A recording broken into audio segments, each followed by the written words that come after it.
Lenaers, please.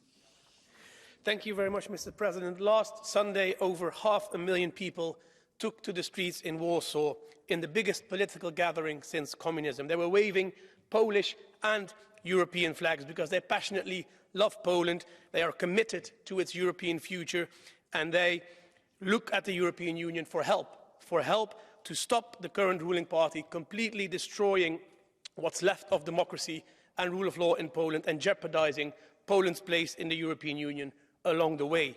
Because that is what's happening here. We see a regime in Poland that is so afraid of the opposition, so afraid of elections, so afraid of checks and balances, that they need to resort to more and more extreme measures in an attempt to cling on to power at all costs. These are classic autocratic tactics. We have seen and discussed many of those here in the past, but the latest and most extreme example is the so-called Lex Tusk, clearly designed to remove the opposition from the playing field altogether. It's the culmination of 8 years of authoritarian system developed in Poland for those 8 years. And it may officially be called a committee on Russian influence, but it should be called a committee on Russian inspiration, because trying to make your political opponents disappear, that is exactly what Putin does in Russia. And if we want to prevent European Navalny's in the future, we need to act now.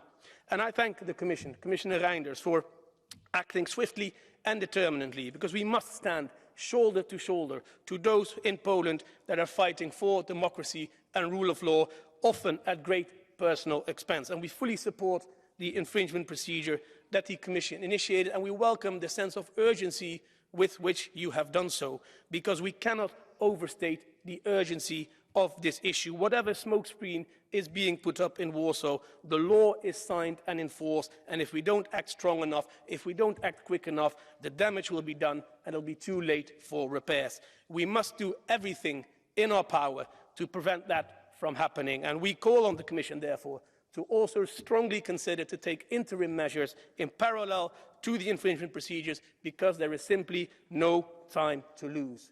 Thank you. Thank you very much, Mr. Lenaers. And the next